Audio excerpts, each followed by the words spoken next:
Hello, and welcome back to Magic Duels Origins as we get out of the deck fiddling and go to our versus battle. This is day 2 of our monocolored week. We started with our white deck. We're going to go right through the color wheel, white, blue, black, red, green. So today is our blue flying try to stall out deck. It is a bit control-y, not as good as it could be. It's hard to make solid, strong, monocolored decks in like current versions of Magic on like a competitive level. Like you can always, if you extend it past standard format and go into like modern and legacy or like any casual format, it's a lot easier. The smaller your card pool is, the harder it is to make strong decks that are in one color. And since this is just like 2/3 of the Magic Origin set really, and like some random starter deck stuff, it's a little bit harder. This is not necessarily the best hand, but I'm going to keep it. And the reason I'm going to keep it is A, we have lands. I don't want to go down to 6.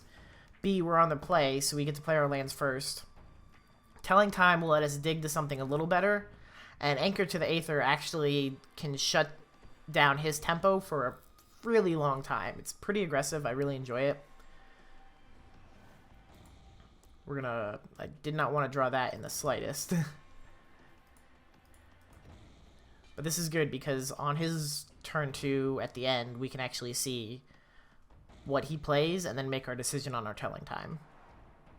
Telling Time is a really good card. So we look at the top 3 cards of our deck, put one in our hand, one on top, and one on the bottom. So it basically lets us dig 3 down to find something useful. If the top 3 are lands, that really sucks. Hopefully that's not the case. Hopefully the deck is a little bit better shuffled. I'm assuming our opponent here is Oleka. It's rank 4, which is where we are currently. We've had some hits and misses with this deck, but basically the goal of this deck is to beat them in the face with flyers. And the way we do that is by stalling them out, get their creatures tapped with Frost Links. All right, I'm going to Telling Time because he's got no threats for a little while, so I'm not in any rush.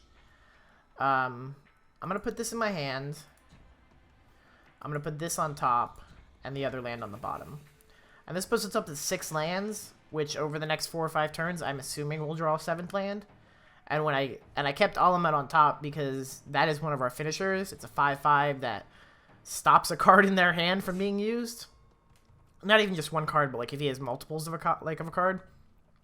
So we can stop his combat trick, his removal, whatever the case may be. I could Anchor to the Aether this to put it back on top.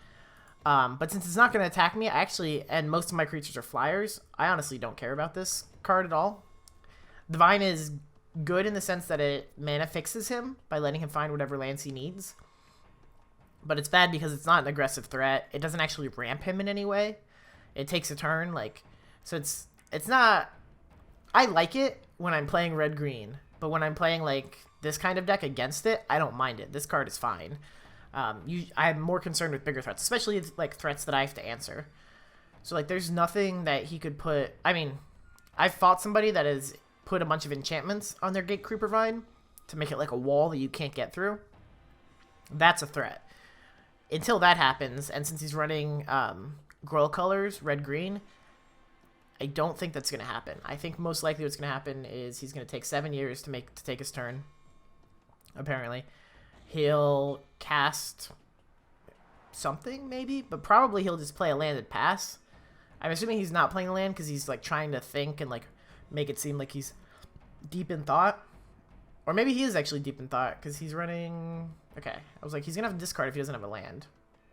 So now he's got a 2/2 first strike. This guy could be a bit of a threat. I'm not super concerned at the moment. Let's see what we draw. Okay. So here are my thoughts. I assume he's gonna cast another spell on his next turn. I would like to have counter mana up for that. I'm also okay with him spending a turn and hitting us for 2. So once he hits us, I can counter whatever he casts. And then he can put the top 4 cards in his graveyard. And then next turn, I can Anchor to the Aether to put this guy back on top, like basically negating its renown capabilities. All in all, pretty good. Now, if he doesn't cast anything, I did just let myself get hit for 2. But at the same time, like, I'm still going to anchor to the Aether on the next turn, and it lets me get another turn of land. So basically, I'm paying 2 life to get a turn, get an extra island in play. Is one way to look at it. Obviously not necessarily the best way to look at it, but it's one way to look at it. So he has 4 mana. He can cast something. I'm assuming he's going to cast something. The fact that I'm mono blue probably makes him wonder what he can cast. Because usually when a mono blue character has 4 islands open and an open field, like, I'm at least broadcasting very clearly that I have Counterspell. This gives him 2 extra lands, but also... do I care to mill him? Do I care to counter this? I do. I do because if he doesn't have lands, it keeps him off stuff. And that takes him away from a lot of things right there. Okay. And now I can anchor to the Aether here. This lets me scry. Flying Prowess, another bird. Do I care about that bird right at this moment? Not really. And that's kind of a tough decision to make too. I almost like would rather draw the island next turn. So, I don't know. It's debatable. I guess it kind of depends on what he casts, like what he plays right now. I'm assuming he's going to recast the Squire, but he might not. He might go into a ramp spell. Like, he might have another Nisses that he wants to cast. That's another option. But I like the fact that we took out 2 Primal Hump Beasts, because these are really hard for my deck to deal with because of the Hexproof. The Meteorite is fine. That's not a huge concern. He is recasting that. And that's good because now I can safely go into a Sky Eel School, and he won't be able to attack, theoretically. Again, a lot of this is theory-based. Now, we could do the same thing where we... I could Telling Time and still have counter mana open. I think I'm okay with just putting out the eel for the moment. I'm actually going to pitch the Telling Time. Because although the Telling Time would let us smooth our draw a lot better, the Counterspell plus the creatures that are in there, like, and remember, this is how we're going to win. We're going to win with, like, primarily these 2 creatures. These are both of our bombs. The Soulblade Djinn is a powerhouse in powering up all of our other creatures. And the High Arbiter is just mean. He's just very, very mean. Now, the risk I run here is if he attacks with this first strike, he could have a combat trick. Like, if he doesn't cast anything pre-combat, he could have a combat trick, Wild Size, Primal Blow, something that is going to boost his first striker at instant speed. That's going to be very bad for me. It will get my creature killed, but I think I take that risk because it keeps him from being renowned. Now, the other option is he just doesn't attack. Okay, so I am going to block. He could blow me out here, as long as he doesn't cast Wild Size, which has Trample. It looks like he might be. Okay. So this is the one good, like, blowout that there's nothing I could really do about. It makes it a 3/3. I'm really hoping for an island so I can go into the High Arbiter and see his hand. And then this guy won't be able to attack. Oh, we got there. That's, like, the best thing. Okay, High Arbiter. There's nothing you can do. And you cannot cast... Wow. Wow. This is just a really good hand. You can't cast Wild Size is the only really correct answer we can take here. He's gonna have a 4/5, a 5/4, sorry, a 5/4 first strike trampler that I can't really deal with at this moment. I'm kind of hoping I'm gonna draw a Frostlinks. Yeah, that was obviously the correct move. There's an issue here. Not super concerned with that guy. That guy can't do anything to me. I can chump him with the... I can eat him with the Soul Djinn. This guy, I'm on a 4-turn clock now versus this guy. Skip blocking. The other option is we could Soul Djinn Blade or Soulblade Djinn. Soul Djinn Blade. We can Soulblade Djinn and double block and trade 2 of our guys for 1. That doesn't seem super worthwhile, though. I throw this in front. Do we have counter mana open? I think I'm going to throw this guy out for the time being. Now I kind of wish I kept the Telling Time and got rid of the counter mine, because then we could get rid of the stupid Call of the Moon. Oh no, this is Infectious Bloodlust, not Call of the Moon. Okay, so it's actually even magically worse. The downside, if we double block here, I probably should have attacked. That's mildly scary, but not the end of the world.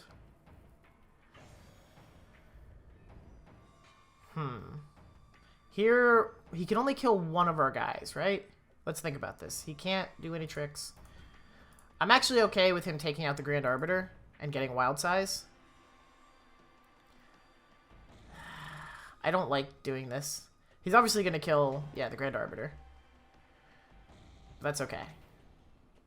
Does he get another Infectious Bloodlust? That's the question. Yes, okay. So he does have multiples in his deck. Ooh, do we have any instant or sorceries that we can really... We do. And we don't have really any good graveyard recursion. So I can cast this guy safely. And start beating face. This is actually really nice. I'm sad about the Arbiter, but I think it was worthwhile because I didn't really have a way to deal with that one guy. So, unfortunately, I did cast this, so can't cast Counterspell this turn. So if he's got a creature that's going to punch me in the face, it's a little worrisome. I think it is unlikely. And, let's see, counter target non-creature spell. Okay, so he's casting another guy, getting another land. That seems fine. I'm really just going to keep this guy back in reserve as a blocker, unless it's time to, like, swing for the fences. He's now on a 4-turn clock, so this works out really well for me. Oh, he can pay red mana to do this twice. That's a good combination that I hadn't even thought of. The Flame Shadow with the Gate Creeper Vines. That is super nice. That's going to fix his mana issues really quickly. Okay. Okay. Now, here's a question. Do we attack? Well, we could attack, then we wouldn't have a blocker. We could use this guy to block, too. And I'd still have Counterspell open.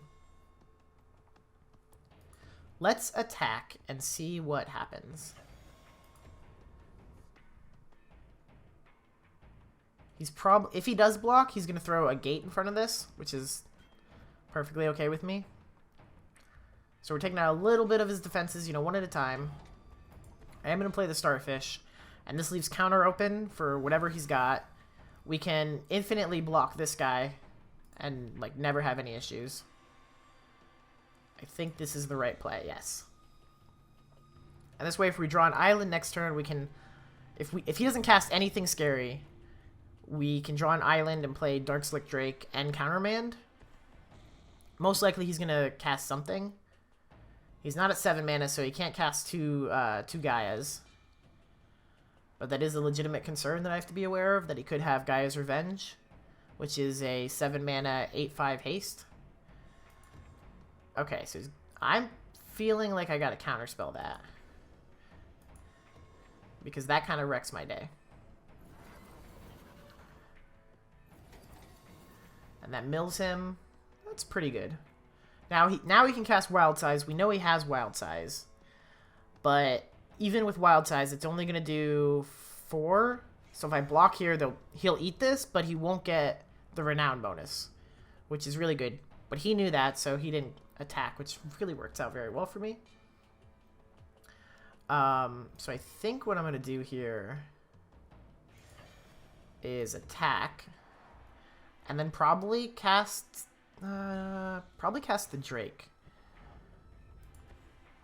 I mean, it reveals that I don't have Counterspell, which is a little frustrating. But I have this. Oh, I can counter non-creature spells by exiling. I should have countered it that way. I'm so dumb. That's okay, though. That's okay. We're fine. We'll live. We got this. If he casts a creature, I don't quite have lethal. Alright, that's a 4/4. It's not terrible. Let's see if he goes to combat. Oh, he's making a second one. Okay. Second one with haste. Let's see. Now I will tap target creature, that creature, by exiling this Anchor to the Aether. And I will also tap target creature, this guy, by exiling my Telling Time.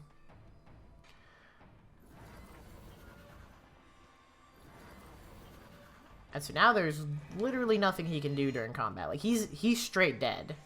I don't know if he knows that yet. Okay. The other thing that I'm going to do is tap this guy, exiling Telling Time, and scrying. Claustrophobia. Yeah, you know what? That's fine. The beautiful thing about Claustrophobia is he already cast this, which is his way to remove enchantments. But even more so than that, it really just... I'm just casting on his gate because this way I get to attack. And it's a non-creature spell, so all my creatures get pumped. So even if he could block any of these ground forces, I still have lethal in the air.